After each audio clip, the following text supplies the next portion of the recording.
Thank you. Please be seated. Good evening, everyone. It's great to see everyone. I'm so glad it's not raining. We came very close, knock on wood. I want to make a couple of announcements before I get started. First, I want to extend a special welcome to the freshmen. We're so glad that you're here with us. Welcome.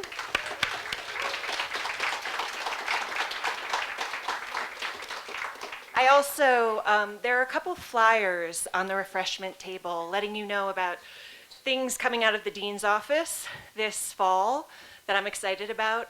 My study group on Fridays at lunch is ongoing. Everyone is invited. I take selections from the seminar reading from the week from different years, but everyone is invited. They're small selections.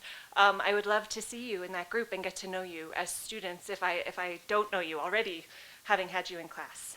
I think that's all I have for now. I'm going to get started. The lecture is entitled Family Resemblance on Knowing and Not Knowing, and we're going to begin with a clip. When I get to St. Louis, will you tell me the guys' names on the team so when I go to see them in that St. Louis ballpark, I'll be able to know those fellas? Well, now, is it all right, folks? All right. Excuse me, I want to find out the fellas' names. As long as it's okay with the I'm audience. crazy about baseball. Will you stand still? Pick up your hat. Go pick up your hat. Okay. Now, look. Then you'll go and peddle your popcorn and don't interrupt the act anymore? Yes, sir. All right. But you know, strange as it may seem, they give ball players nowadays very peculiar names. Funny names? Nicknames, pet names. Not as funny as my name, Sebastian Dinwiddie. Oh, yes. Funnier than that? Oh, absolutely. Yes. Now, on the St. Louis team, we have who's on first, what's on second, I don't know's on third. That's what I want to find out. I want you to tell me the names of the fellas on the St. Louis team. I'm telling you, who's on first, what's on second, I don't know's on third. Do you know the fellas' names? Yes. Well, then who's playing first? Yes. I mean the fellow's name on first base. Who? The fellow playing first base for St. Louis. Who? The guy on first base. Who is on first? Well, what are you asking me for? I'm not asking you, I'm telling you, who is on first? I'm asking you who's on first. That's the man's name. That's whose name? Yes. Well, go ahead and tell me. Who? The guy on first. Who? The first baseman. Who is on first? Have you got a first baseman on first? Certainly. Then who's playing first? Absolutely. When you pay off the first baseman every month, who gets the money? Every dollar of it. Why not? The man's entitled to it. Who is? Yes. So who gets it? Why shouldn't he? Sometimes his wife comes down and collects it. Whose wife? Yes. After all, the man earns it. Who does? Absolutely. Well, what I'm trying to find out is what's the guy's name on first base? Oh, no. What is on second base? I'm not asking you who's on second. Who's on first? That's what I'm trying to find out. Well, don't change the players. I'm not changing nobody. Take it easy. What's the guy's name on first base? What's the guy's name on second base? I'm not asking you who's on second. Who's on first? I don't know. He's on third. We're not talking about him. How did I get on third base? You mentioned his name. If I mention a third baseman's name, who did I say is playing third? No, who's playing first? Stay off of first, will you? Well, what do you want me to do? Now, what's the guy's name on third base? What's on second? I'm not asking you who's on second. Who's on first? I don't know. He's on third. There I go, back on third again. Well, I can't change their names. Will you please stay on third base, Mr. Broadhurst? Now, what is it you want to know? What is the fella's name on third base? What is the fella's name on second base? I'm not asking you who's on second. Who's on first? I don't know. Third base.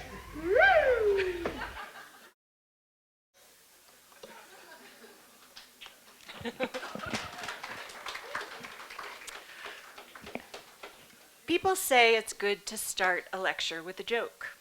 It helps to warm the audience up, to remind us of a shared world, a world where the fact that who's on first, what's on second, and I don't know is on third, and all the confusion between, draws laughter from us despite ourselves. Not only does a joke create warmth in the room, bringing us closer together in some way, it seems to be a kind of courtesy, sweet honey, before the speaker, at least at St. John's, attempts to dismantle some aspect of that shared world, turn it on its head, sometimes even break it. In tonight's lecture, I'm going to talk about Sophocles' Oedipus Tyrannus and Wittgenstein's philosophical investigations. This may seem an odd pairing. Texts written some 2,400 years apart, one ancient, the other modern, really postmodern. How can such texts speak to each other? In the philosophical investigations, Wittgenstein expresses suspicion of the tradition of Western philosophy as far back as Plato. In response to the philosophical urge to dig beneath the surface of the everyday, to unearth the capital T truth of things, what is justice, what is beauty, what is love, Wittgenstein says of this tendency, quote, "Why do we feel a grammatical joke to be deep? And that is what the depth of philosophy is," end quote. He argues that these urgent questions arise because our grammar tempts us to take what is true of the structure of language and to try to find it in the world. For example, in our language, a single word can be used in many different ways, a swarm of ways. Wittgenstein suggests that because the singularity of the word acts as an anchor, even as the meanings wander into different contexts, we are tempted to seek out that anchor in the world, the single true meaning that unites all possible uses of a word, the essence of justice or beauty or love. But rather than tracking down the true nature of these things, he argues, we end up inappropriately transferring our expectations about language onto the world.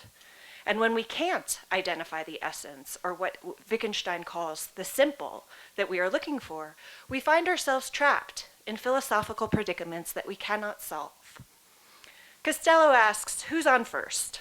Who, in this context, is an indefinite pronoun, a placeholder for something that is, in principle, not known. When Abbott identifies the name of the player on first to be who, the undetermined becomes pinned to a particular guy, grounded and finite, a proper noun. The confusion that makes their back and forth so delightful is a grammatical joke, perhaps an image for the grammatical joke that Wittgenstein is concerned with. Something goes awry, Wittgenstein argues, when we take what is inherently indeterminate and insist on pinning it down, anchoring it. In the philosophical investigations, Wittgenstein attempts to reveal to the reader our problematic tendency that moves us to dig for the capital T truth of things, to collapse the many into the elemental one. His work has been described by some as a kind of philosophical therapy, designed to habituate us, or dehabituate us, as it were, from this impulse by recognizing it. In another very famous confrontation of the way in which confusing the swarming many and the elemental one has radical consequences, Sophocles' Oedipus Tyrannus tells the story of Oedipus the king's downfall. While we laugh as the question who's on first is conflated with the answer who is on first, in Oedipus Tyrannus, this kind of wordplay is revealed to be the tip of a treacherous iceberg. We as readers of the ancient tragedy experience the tension grow as Oedipus misreads the mounting evidence that will reveal him to be the killer of his own father, the husband and lover of his own mother. Just 130 lines into the play, he promises the people of Thebes that he will, quote, light up the obscurity, quote, end quote, of the mystery of who killed the former king, for, he says, quote, it will not be on behalf of a distant friend, but for my own sake. Whoever killed him may well wish to turn the same violence against me, so that in defending him, I am helping myself, end quote. Sophocles' masterful use of language pulls us again and again into situations in which Oedipus's utterances speak beyond themselves, and we watch with anticipation as one set of Oedipus's concerns, who killed the king, careen into the other. Could I be he who killed the king? Ultimately, I will argue that Sophocles and Wittgenstein are wrestling with a similar problem from different directions. One that I characterize as tragic, the other as comic. Ultimately, I believe they both demand a reorientation toward the tension between the many and the elemental one, the swarm and the essence. A reorientation that urges us to resist trying to resolve this tension, and rather to consider what it means to play and thrive within it. Part 1, de-distancing. Sophocles' Oedipus Tyrannus opens with Oedipus the king emerging from his palace in Thebes. Before him sits a group of young people and a priest who have come to beg for help. The city is overwhelmed by plague, affecting everything from tree buds to cattle to newborn babies. Everything is dying. Oedipus is Thebes' political leader, a king whom we understand have come to power not by the right of succession, but due to his prowess as a thinker and leader in a time of crisis. Famously, when the Sphinx held the city captive, the plague before the one described at the beginning of the play, and demanded tribute from the citizens until a riddle was solved, it was Oedipus, a traveler foreign to the city, who solved the Sphinx's riddle and freed the city from her grasp. As a master puzzle solver and liberator, the people determined Oedipus to be best suited to replace Laius, the previous king, who was murdered during the Sphinx's occupation. In the first lines of the play, however, faced with a terrible new pestilence, we are not given Oedipus the problem solver, addressing the situation with the reason and strategy that he is known for. Rather, Oedipus seems intent on positioning himself as father. He addresses the group, the quote, latest to be reared from the stock of Cadmus, end quote. Children, he says, why do you sit like this before me? Thinking it wrong to hear this from the report of others, my children, I have come myself. I would be hard of heart if I felt no pity. Children, I pity you. The priest who has accompanied the suppliants relates the woes of the city to Oedipus. He says, quote, the city is grievously tossed by storms and still cannot lift its head from beneath the depths of the killing, angry sea. Pestilence has swooped upon the city and harries it, end quote. Oedipus responds, children, I pity you. I know I am not ignorant of the desires with which you have come, end quote. The priest seems to ignore Oedipus's overtures of compassion and paternalism and quickly tells Oedipus, quote, it is not because we rank you with the gods that I and these children are seated at your hearth, but because it was you who came to the city of Cadmus and released us from the tribute we were paying, end quote. The priest wants to make clear that he has not come because Oedipus is godlike, but because of the, quote, energy he showed before, end quote. He also reminds Oedipus of his status as an outsider. It was you who came to the city of Cadmus and released us. Oedipus is not part of the us the priest refers to. The priest challenges him, quote, let it not be our memory of your reign, that we were stood up straight at first, only to fall later. No, raise up the city so that it does not fall, end quote.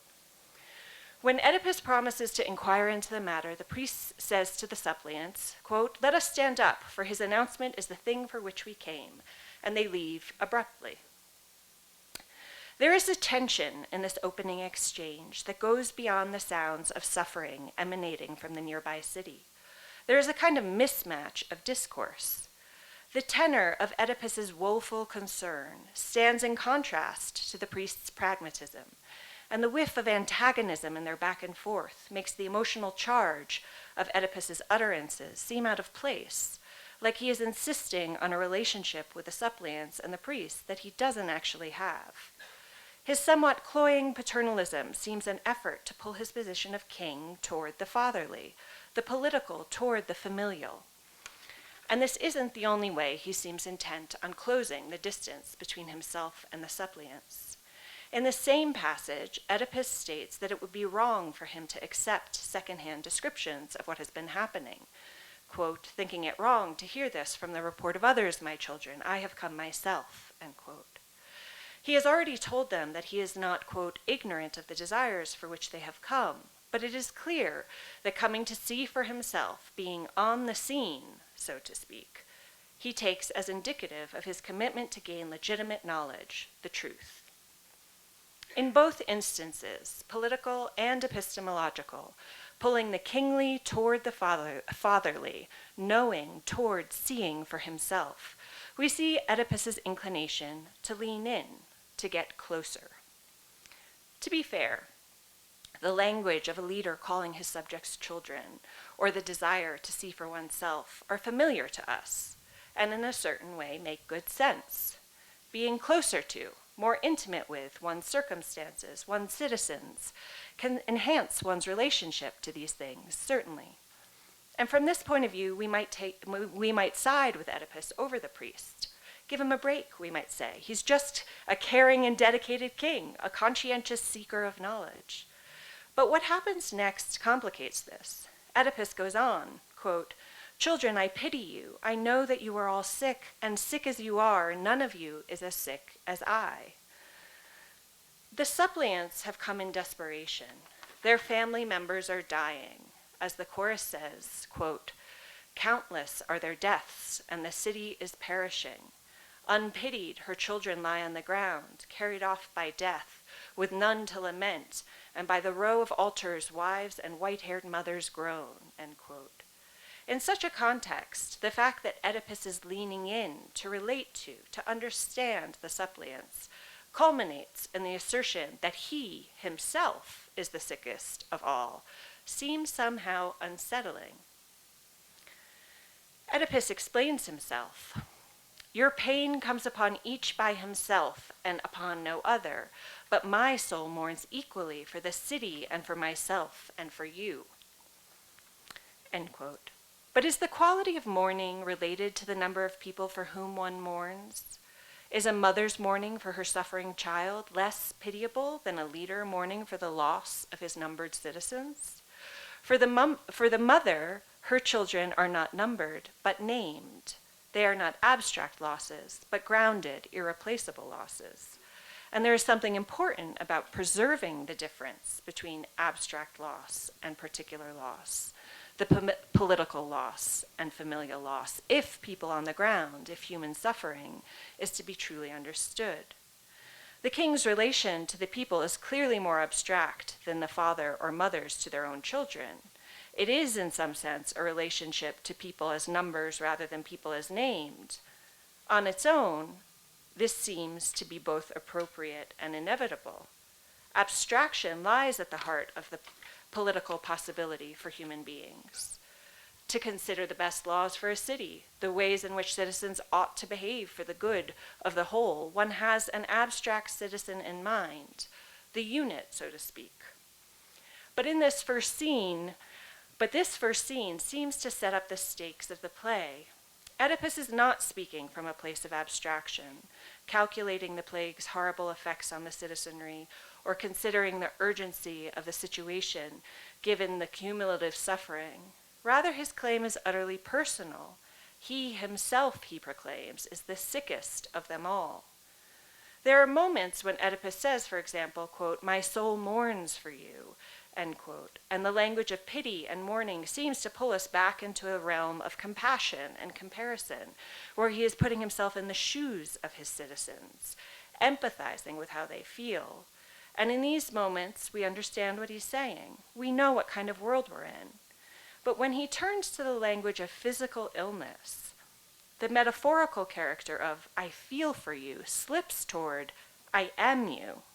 This strange collapse of a claim of knowing, "I understand, empathize with you," into a claim of being, "I am you," casts a shadow over Oedipus's other utterances and puts us in a position to wonder whether the leaning in toward fatherhood, toward seeing for oneself, are the kind of comparisons we thought them to be. A king is not the same as a father. The juxtaposition is only meaningful because of the distance between the two concepts. Similarly with being on the scene and knowing. But if it is in such pulling together that metaphorical meaning takes hold, and arguably in the pulling together of the abstract and the personal that the political possibility takes hold, what happens when this pulling together, this leaning in, this de-distancing is pushed to its logical conclusion? Meanings that are typically unproblematic in ordinary speech become uncomfortable and strained as they make unwarranted demands on us. Put in a position to negotiate the collapse of the metaphorical and the literal, the abstract and the particular, the political and the familial, we find ourselves unbalanced and unsure. We find ourselves in an uncanny place where, as Wittgenstein would say, language has gone on a holiday. Part 2. The uncanny.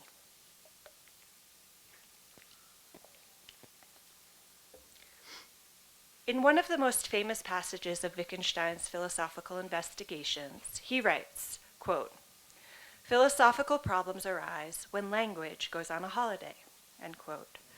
As I suggested in the introduction, Wittgenstein argues that our language goes on a holiday when we insist, for example, that beneath ordinary utterances of a word, there is a fundamental essence that unites all of our uses. We think that lying beneath the various ways we use words, being, truth, tree, game, red, there is a kind of anchor or simple that accounts for their meaning. And we take the project of knowing to be the identification of that anchor. Typically, however, Wittgenstein argues, if we're honest about how we walk through the world, we don't generally demand on identifying the essence or symbol that grounds the terms we use. And this doesn't leave us at a loss. We do just fine. If at any point we feel confused about what something means, we ask for particular clarification, not clarification all the way down to the bottom, so to speak. Unlike Abbott and Costello, who get stuck in a comic loop, for the most part, we are able to sort out our misunderstandings when they arise. The drive to identify the underlying essence of our terms and the anxiety that we can never know anything because such ultimate anchoring ends up being impossible only really begins, Wittgenstein suggests, when we engage in philosophy. In a moment reminiscent of Socrates and Meno's exchange about bees, Wittgenstein challenges his interlocutor to identify the essence of all games. We might say that all games have rules, but does throwing up a ball in the air have rules? We might say that all games have winners and losers, but does Ring Around the Rosie have winners and losers? Or maybe that all games are set off from ordinary behavior as play. But what about when we say someone is playing games with us, perhaps mind games? When we really look, Wittgenstein argues, our words don't show up as instantiations of a coherent, identifiable essence. The relationship between the various instances is always much hazier than this, more like a family resemblance, with fuzzy boundaries and shifting ones at that. But if we have no final definition, final anchor to refer to, Wittgenstein's interlocutor asks, quote, "How should we explain to someone what a game is?" End quote. Wittgenstein answers, well, quote, "I imagine that we should describe games to him, and we might add this and similar things are called games. We do not know the boundaries because none have been drawn. Does it make the concept unusable? Not at all," end quote. Traditionally, Wittgenstein argues, when doing philosophy, rather than taking seriously the haze of meanings, the family resemblance, as constitutive of what meaning always is, we tend to claim that such differences are something like noise in the system. To get to the truth of things, we think we need to penetrate the haze, dig down, past all the instances to the heart, where differences give way to a kind of crystalline purity. Wittgenstein warns us, while we may try to construct a pure mathematical linguistic account of our terms, we will never have one that reflects the reality we are trying to describe, because that reality is emergent, messy, full of exceptions and change. It is a reality where boundaries and exactness stand firm for particular reasons, particular goals, particular forms of life, but not as such. Because we can't pin down the blurry edges of the world we live in, we then conceive of theoretical placeholders for the abstract essences, the anchors, toward which the instances point, arguing endlessly over the status of these elusive metaphysical essences, God, Platonic forms, the unmoved mover, noumena. For Wittgenstein, traditional philosophy is one way or another of getting stuck in such arguments. Interestingly, Wittgenstein's worry about the philosopher bears a resemblance to Oedipus's predicament, Oedipus's inclination to turn the king into the father, knowing into being. As we have seen, the power of the image of a father-king only exists insofar as father and king lean toward each other, but do not dissolve into one another. This is true about metaphor in general. When the priest describes the city as, quote, grievously tossed by storms, end quote, this is effective because we put together in our minds tossing storms and the city's woe. But we don't end up understanding illness to literally be rough water, and go in search of a vessel to ride the waves. We might consider the way in which a word in a particular context lands meaningfully for us against the background of the generality or abstraction of the word itself. The particular use never simply dissolves into the general. We know, even as we invoke a particular meaning of game or dog or truth, that these words are not reducible to the particular usages. Wittgenstein gently mocks us, asking us again and again, in light of our awareness of the multiplicity of usages and the ease with which we navigate these different possibilities in ordinary life. I can say, I love my dog. My past dogs me. Or, after all that walking, my dogs are barking. Why do we insist that it is only by identifying a single unifying anchor that we can know the meaning of our words and our worlds? The partiality of our use of our words, that they can be used in other ways, is constantly present to us. We roll our eyes as at Abbott and Costello as their confusion of the different uses of who sends them into a spiral, but we understand what's happening. In fact, we delight in it. We also take a strange delight, again and again, in Oedipus's own words speaking beyond his intentions, mocking him in a way. This multivocal character of language may come to the surface in comic bits, in wordplay, puns, poetry, lying, or flirting, when our attention is called explicitly to the ways a word has the capacity to point in multiple directions at once. But this is always true about language. Our general terms invoke particular meanings in particular contexts, which are never the end of the word's story. And again, we're aware of this. When we converse with one another, it is not as if we agree upon shared meanings and head in lockstep toward a kind of unified total understanding. There is constant negotiation, interpretation, misunderstanding, reinterpretation.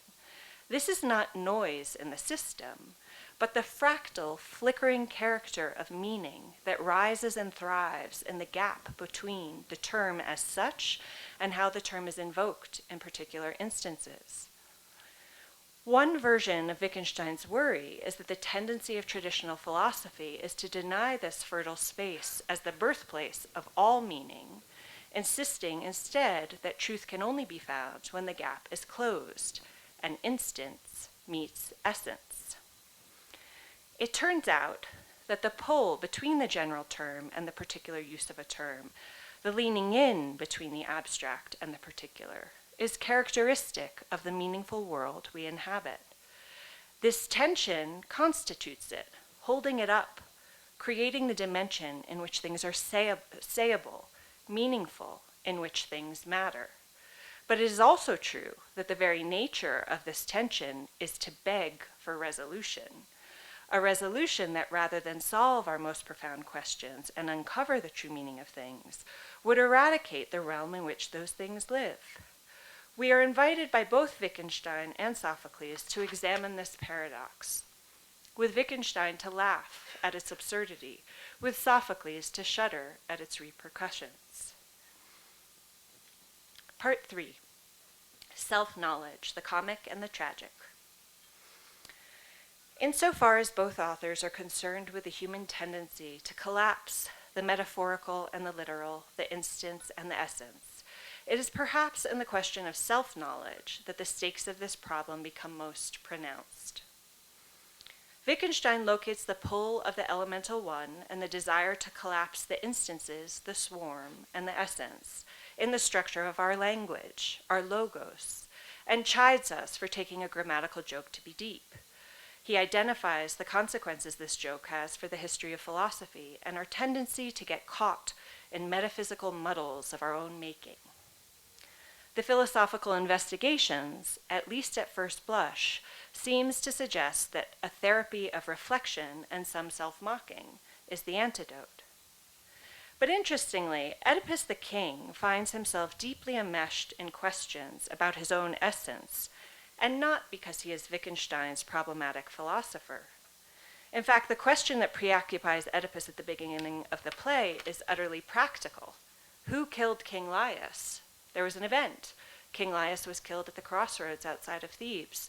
There was a responsible party who was never brought to justice.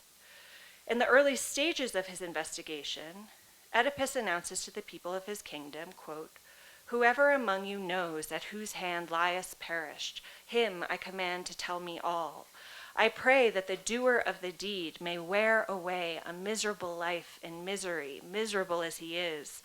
And I pray further that if he is by the hearth of my own house, I may suffer the fate with which I have just cursed others. I shall fight for him, King Laius, as though he had been my father." End quote. Oedipus is issuing a threat, a kind of curse designed to flush out information about Laius's killer. And such talk is perfectly at home in the discourse of political expediency. Oedipus's words are ordinary in Wittgenstein's sense of having a home in the language game where they have a function. But they are also home wreckers insofar as they drag a kind of empirical murder mystery question, who killed the king, into the disquieting metaphysics of personhood. Oedipus is desperate. I am who? Over the course of the play, the murder mystery takes a back seat as Oedipus is forced to reckon with the fundamental gap between who he understands himself to be and who he actually is.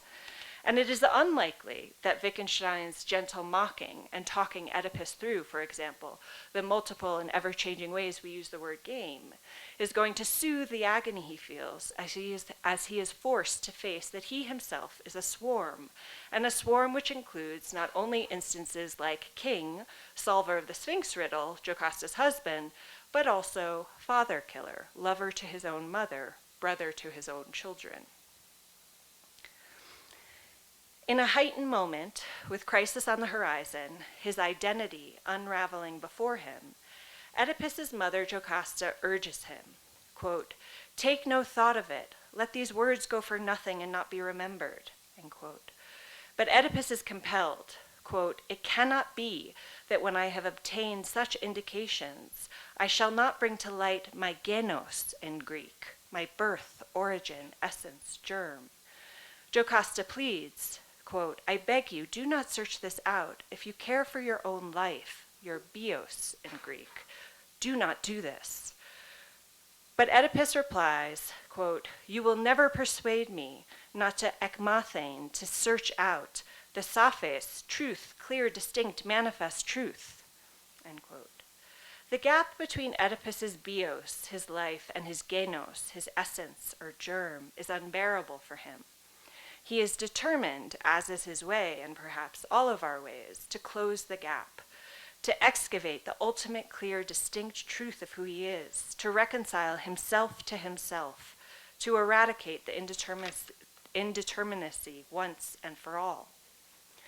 And so the tragedy climaxes. It is revealed that Oedipus is the murderer of his birth father and the husband and lover of his birth mother. This is more than Jocasta can bear, and in the final throes of the tragedy, she ends her own life. Oedipus, as described by the messenger, quote, "burst in crying out loud.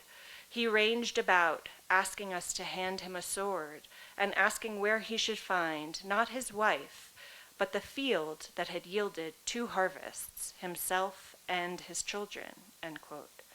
When he finds Jocasta, quote, "with a fearful roar, poor man, he untied the knot from which she hung.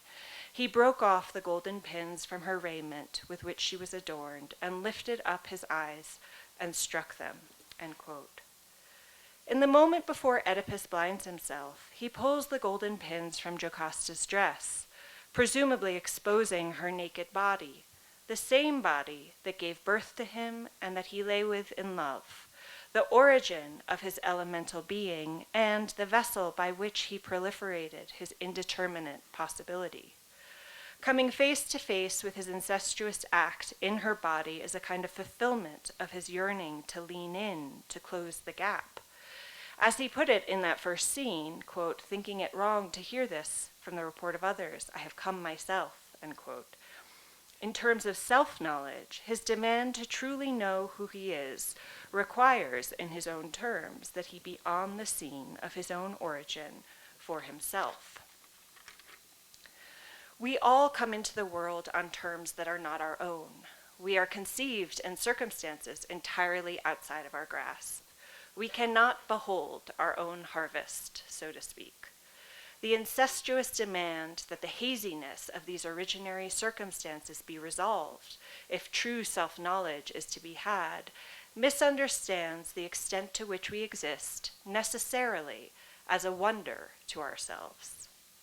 We feel unbalanced in the opening scene when Oedipus suggests that his great compassion for his citizens' suffering culminates in him being the sickest of them all, when the claim to understand the suppliants turns into the claim to be them. But here we see that this tendency might be much more common when inverted. Don't we expect that our being ourselves is grounds for our knowing ourselves? After all, we have been present to every instance, to all we are, all we've done. If we're honest, we too would be horrified if, like Oedipus, we found out that we were other, monstrously other than we had thought. As humans, we blush when aspects of our being unexpectedly rise to the surface. For better and for worse, we surprise ourselves. Cheeks warmed and rosy, we are reminded of the extent to which we never have ourselves in full view. But so too does the blush bear witness to our expectation of our own coherence. We blush because we, like Oedipus, generally do hold ourselves to be a knowable elemental one, and when that expectation is subverted, color rises. Like the tension in language between the single term and its haze of uses, however, the blush is not a problem to be solved. It is not as if we just knew ourselves better. The disjunction between who we are and who we know ourselves to be would dissipate, and we could rid ourselves of this embarrassing habit. But nor is it as if we simply got rid of any expectation of coherence. We could live happily as an emergent swarm. As we saw with words, meaning arises in the tension between the general term and its particular use in any given situation. There is always a kind of subversiveness at work as the divergent possibilities of words playfully mock the stability and universality that the general term suggests.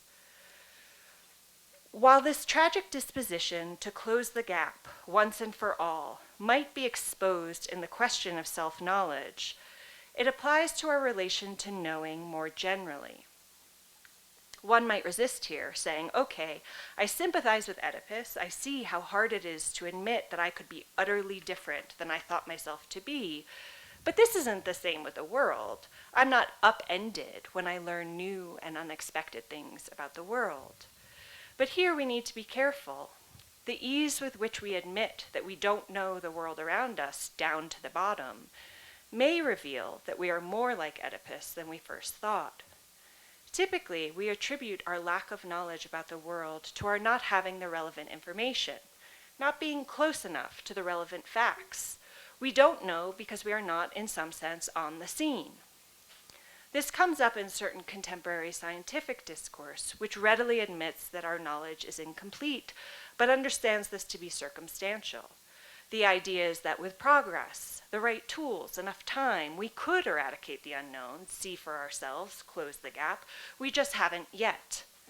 But this allows us time and again to miss the point. The force of knowledge of ignorance is not our willingness to admit that we don't have access to all the information yet, but rather to face that without the gap, the distance, there is and never could be knowing at all. Focusing on self-knowledge makes it harder to miss that point, because the desired circumstances are present. We are one with the object we are trying to understand. Yet this oneness of being does not yield a totality of knowing. Wittgenstein, too, in his thinking about private language and pain, considers our tendency to expect that because we are ourselves, we have an unmediated, total, de-distanced knowledge of ourselves. If I go for a run with a friend and I twist my ankle, I cry out, stumble, and grimace, reaching down to clutch it.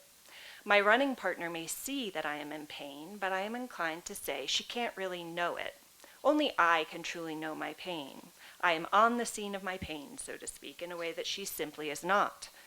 Here, famously, Wittgenstein resists. He argues that when I claim that only I know my own pain, it is as though I am saying that I first identify and behold a pure, unmediated sensation of pain on the inside, and then I manifest that pain through my behavior, my clutching, my grimace, my groan. My friend can read those expressions, so to speak, and translate them. Oh, she must be in pain. But she can't know, the way I know, what stands behind the expressions. Wittgenstein's interlocutor defends this position, quote, well, only I can know whether I am really in pain, another person can only surmise it. To which Wittgenstein replies, quote, in one way this is wrong, and in another, nonsense. If we are using the word to know as it is normally used, and how else are we to use it, then other people very often know when I am in pain. He goes on to say, it can't be said of me at all, except perhaps as a joke, that I know I am in pain. What is it supposed to mean, except perhaps that I am in pain, end quote. Wittgenstein's argument is not, I take it, that my friend's ankle throbs the same way mine does. Such an assertion would look like Oedipus's claim to be the sickest of them all. Rather, he suggests that my exclusive relationship with my pain is not one of knowing, but rather like being a certain height or having certain shaped eyes. It's about my being. Wittgenstein says, quote, imagine someone saying, but I know how tall I am, and laying his hand on top of his head to prove it, end quote. My inclination to insist that my privileged access to my pain is a matter of ultimate first-hand knowing drags me toward gnarly and alienating philosophical puzzles. Is my red different from your red? My love different from your love? How can we ever know? Do we even share a world? How is true communication possible? These kinds of philosophical quandaries arise, Wittgenstein argues, because we take ourselves to have a primary, unmediated knowledge of ourselves that becomes derivative and distanced when we try to communicate it with others. This haunts us, the suggestion is, because we, like Oedipus, conflate being and knowing. The problem is not that we can never know others fully, the way we know ourselves. If understanding someone else's inner world seems to be a mysterious and elusive process, that may be because understanding ourselves does not seem mysterious enough. What we learn from Oedipus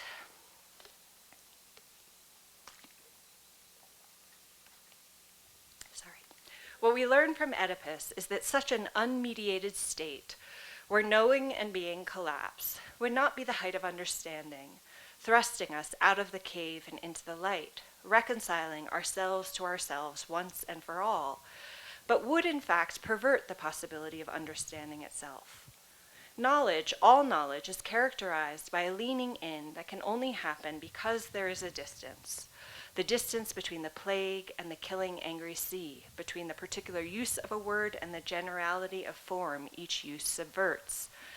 This doesn't mean it is an illusion that my ankle, rather than my friend's ankle, aches, only that insofar as there is something meaningful to say about my pain, something meaningful to know about it, I, like my friend, am already at a distance from it, beholding it, and whether I admit it to myself or not, that means it has entered the realm where, rather than reconciled, instance and essence vie playfully. This is the conclusion. What both Wittgenstein and Sophocles show us, however, is that the human tendency is to strive to resolve the tension between the swarm and the elemental one, between who we know ourselves to be and who we are. We, like Oedipus, are compelled toward reconciliation. As a result, either tragically, we tend to idolize genos, essence, overlooking and devaluing the wondrous, emergent, indeterminate texture of bios, life, or alternatively, in light of this impossible tension, we reject the pull of essence and commit to the swarm, relinquishing the pursuit of truth in principle, ignoring the fact that untethered instances without the pull of an anchor would disperse meaninglessly into the ether. The dimension held up by the tension between the elemental one and the swarm is today as much as it was thousands of years ago, where meaning lives, and in all times it is vulnerable because we are compelled to try to resolve it.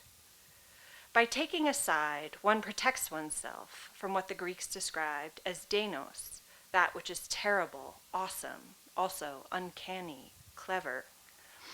One is able to avoid the tremor of facing the paradoxical tension.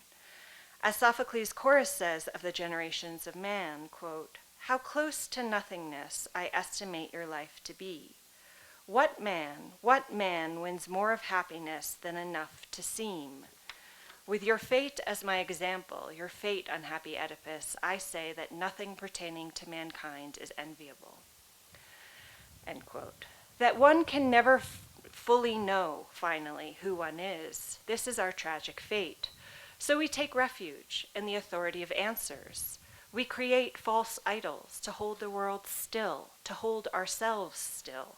Or we deny the oneness that draws us toward it, claiming it is a fabrication designed by the powerful to control us, all to calm the tremor. Without wading too far in here, it is worth noting in this year of potent politics that you might recognize these alternative tendencies as characterizing the most extreme versions of our political positions. A tendency toward the elemental one on the one hand and the swarm on the other. The poles are condemned in turn as hegemonic essentialism or nihilistic relativism. These extreme versions of our tragic and comic possibilities playing out on the world stage define what it is possible to say, what it is possible to think, who it is possible to be. But gratefully, this is not the end of the story. It could never be. These positions only emerge because they are reactions to a meaningful world that is always and already brimming, blooming, and blushing in the middle. The question for us is, will we meet it there? These works of Sophocles and Wittgenstein suggest to me that the tension, the pull itself, is the source both of the warmth invited into the room by Abbott and Costello's foolery and the shudder we might feel as the stability of that world is called into question. The tension itself is the home of longing and love, of laughter and mischief, of deception and craft. It is where risk and courage live, and where the play of poetry and philosophy thrive. And I could go on. Flirtation, aha moments, recollection, wonder, melancholy, passion. It is here, not at the outskirts, where the tremor has died down. It is here that humans find themselves. So, with this in mind, I say, this year, let us not fall prey to the political pressures that rely on our succumbing to comic or tragic caricatures of our human possibility. Rather, let us take seriously the wonder of the middle, where meaning rises, thrives, swoops, and soars. Let this be a year of conversation. Welcome back to St. John's.